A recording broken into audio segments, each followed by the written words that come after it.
Hey folks, it is Vince the Evil Dungeon Master with another video for this week. We're going to continue along the ways of Railguns Dragons with Palladium. I'm going to continue along with Chaos Earth. This is my overview video. Usually when I get to a new book, I do like a little overview of it and talk a little bit about it and give some ideas before going over the book. So as we saw in Chaos Earth, I went over all the different OCCs and all the different things you could play inside that book and all the different places you can be in there and give a bunch of ideas for that. But one thing that was lacking was we really didn't get any specific creatures or demons that were to this setting. Now, in the back of the book, on page 160, I believe, on page 160, it says, creatures and monsters and demons will be getting their own source book, possibly a mission book, source book showing adventures. Until then, remember, you can use any of the creatures and supernatural beings in the following pages of the Rifts Conversion Book 1, Conversion Book 3, Dark Conversions, and any of the other Rifts, worlds, and source books directly compatible with Chaos Earth. Drop them right in, no conversion necessary. You can do that, or you can wait until they give you a book. Like back then, and when this came out, you were basically waiting for a book, and, well, waiting for a book sometimes with Palladium is, well, remember the skeleton on the bench waiting? Or the guy sitting on the swing pondering? Sometimes the books take a long time. I think because they have their hands in too many pots at once and they really want to get things out. But I think Kevin wants things done a certain way, so he's a little bit picky. And that's why it takes a while to do things. So I think it's worth the wait. But we did get Creatures of Chaos. That's this book right here. It is a roughly 64 pages, and it gives you a little bit of flavor about the various creatures that you can come in contact with. It gives you the story about general, and it gives you, so it kind of talks to you in the sense of this was like a handbook, and you were part of NEMA, and you were reading it from his point of view. One of the kernels gives you a breakdown of each creature, because there's day creatures, there's night creatures, there's world creatures, giant creatures. This is a good resource for a GM, but it's also good for players to read the first bit about certain creatures as well. I wouldn't suggest players reading anything how to create them, but it does go over, much like most Palladium books, how a GM can create their own mega demons and mega whatever creatures from the rifts that are coming out. And it tells you, they call the ley lines blue zones, I believe it's called. In this, they call it blue zones for the ley lines. Only people who have magic call it ley lines.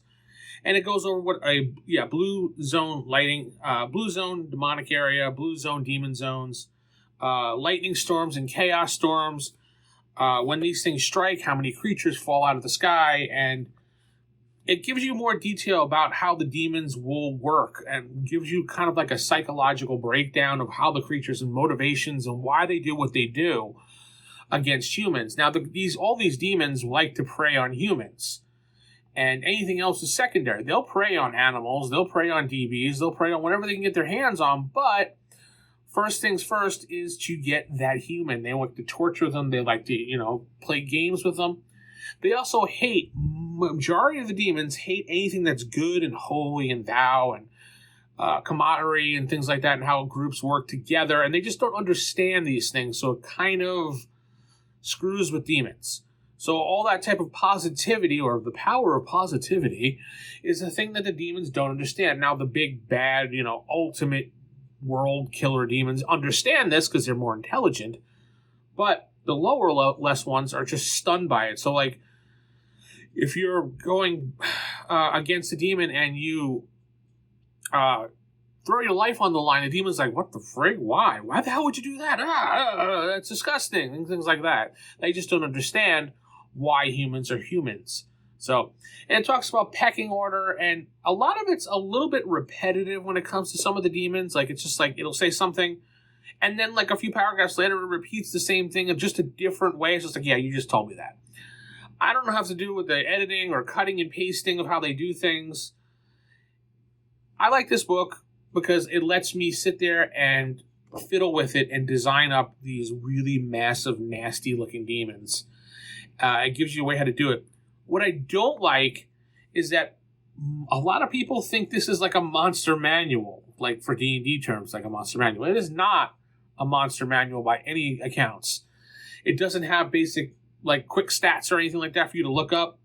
This is all pre-planned design monster, like most of the things you find in Palladium. Now, Palladium has their books, the Rift Beastery, for, quick monster things like that, but Chaos Earth just has pretty much this, and it also has a couple other books that came out. There was Chaos Earth Magic. I don't know if Psionics came out. There was also one called Resurrection, I believe, or Chaos Resurrection, which was all undead creatures. And there was supposed to be a Psychic Storm, which never actually came out, as far as I know. But Palladium does have Psychic Scream on pre-order on its website forever.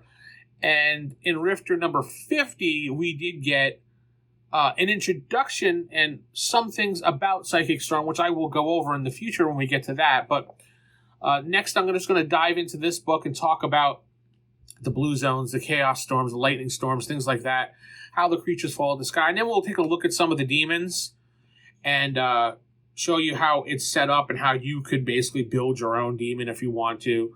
Or you can kind of get your own idea of how to do things. Me, when I build creatures and things like that, I like to just put quick stats down. Unless they're going to be some type of player in the campaign, I'm just going to put down some quick stats for the creature. What their combat stats are, and maybe some abilities that I really think are necessary. Otherwise, I do the standard, depending on the level of the creature, 30%, 40%, 50%, and whatever skill category it is, just for quick NPCs or quick monster abilities. So next time we talk, we're going to be talking about this as we go further and we dive into Chaos Earth material. I really love this setting. Tell me what you think about Chaos Earth, and we'll talk more about it in the future. So with that said, I'm going to head out. Keep it original, keep it old school. God bless everybody. Good night.